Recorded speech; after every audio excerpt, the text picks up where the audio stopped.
ಮಾಡು ಹಂಗೆ ಮಾಡು. ಬಿಡವನ ಯಾಕೆ ಥ್ಯಾಂಕ್ ಯು ಪಪ್ಪ. ಇವಾಗ ಹೇಳಿ ಏನಾಯ್ತು ಏನಾಯ್ತು ಅಂತ ಅವನೇ ಹೇಳ್ತಾನೆ ಅದು ಕೇಳಿ. ಪಪ್ಪ ಬೆಳಗ್ಗೆ ಸೆಲೆಕ್ಟೆಡ್ ರನ್ನಿಂಗ್ ಶೂಸ್ ಮೇಲೆ ಪ್ರೈಸ್ ಡ್ರಾಪ್ ಆಗಿದೆ ಅಂತ ಅದನ್ನ ತರಕ್ಕೆ ಡೆಕತ್ಲಾನಿಗೆ ಹೋಗ್ತಾ ಇದ್ದೀನಿ. ನಾನು ಬರ್ತೀನಿ, ನಾನು ತಗೋಬೇಕು. ಬರ್ತೀಯ ಹೊರಗಡೆ ಚಳಿ ಇದೆ, ಹೋಗಿ ಸೆಟ್ರಾಕ ಬಾ. ಸರಿ ಸರಿ, ಇಲ್ಲೇ ಇರು, ಬರ್ತೀನಿ. ಇವಳು ಬಂದ್ರೆ ಇರೋದೆಲ್ಲ ಖಾಲಿ ಮಾಡ್ತಾಳೆ, ಏನ್ ಮಾಡೋದು?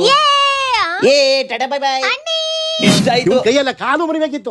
ಕಾಲ ಯಾವ್ದಾವ್ದು ಪ್ರೈಸ್ ಡ್ರಾಪ್ ಆಗಿದೆಯೋ ಡೆಕತ್ಲಾನ್ ಹೌದಮ್ಮ. ಹೌದು, ಬೆಂಗಳೂರಿನ ಎಲ್ಲ ಡೆಕತ್ಲಾನ್ ಸ್ಟೋರ್ಸ್ ಅಲ್ಲಿ ಸೆಲೆಕ್ಟೆಡ್ ರನ್ನಿಂಗ್ ಶೂಸ್ ಮೇಲೆ ಪ್ರೈಸ್ ಡ್ರಾಪ್ ಆಗಿದೆ ಅಂಡ್ ನ್ಯೂ ಅರೈವಲ್ಸ್ ಕೂಡ ಬಂದಿದೆ. ಬರೀ ರನ್ನಿಂಗ್ ಶೂಸ್ ಮೇಲೆ ಅಲ್ಲ, ಸೆಲೆಕ್ಟೆಡ್ ಹೈಕಿಂಗ್ ಶೂಸ್ ಮೇಲೆ ಪ್ರೈಸ್ ಡ್ರಾಪ್ ಆಗಿದೆ. ಹಾಗೆ ಬ್ಯಾಡ್ಮಿಂಟನ್ ಶೂಸ್ ಕೂಡ ಅವೈಲೇಬಲ್ ಇದೆ. ಅದ್ರ ಜೊತೆಗೆ winter and trekking shoes restock ಆಗಿದೆ. ಇನ್ನ ಕಲೆಕ್ಷನ್ಸ್ ಅಂತೂ ಸೀರಿಯಸ್ಲಿ ಒಂದಕ್ಕಿಂತ ಒಂದು ಅಲ್ಟಿಮೇಟ್ ಆಗಿದೆ. ಹಾಗೆ ಬೆಂಗಳೂರಿನ ಎಲ್ಲ ಸ್ಟೋರ್ಸ್ ಅಲ್ಲೂ 2 hours ಕ್ವಿಕ್ ಡೆಲಿವರಿನ ಕೊಡ್ತಾ ಇದ್ದಾರೆ. ಮತ್ತೆ ಯಾಕೆ ವೈಟ್ ಮಾಡ್ತಾ ಇದ್ದೀರಾ? ಯಾರೆಲ್ಲ running shoes, trekking shoes, badminton shoes ನ ಬೆಸ್ಟ್ ಪ್ರೈಸ್ ಅಲ್ಲಿ ಪರ್ಚೇಸ್ ಮಾಡಬೇಕು ಅಂತ ಇದ್ದಾರೆ, ಇವಾಗಲೇ ನಿಮ್ಮ ಹತ್ತಿರದ ಡೆಕತ್ಲಾನ್ ಗೆ ವಿಸಿಟ್ ಮಾಡಿ. ಸೂಪರ್. ಇದ್ರ ಬಗ್ಗೆ ನಂಗೆ ಮೊದಲೇ ಗೊತ್ತಿತ್ತು. ನಿಮ್ಗೆ ಗೊತ್ತಿತ್ತು? ಹೇಗೆಂದ್ರೆ ಅಲ್ಲಿಗೆ ಪಪ್ಪನು ಬಂದಿದ್ರು.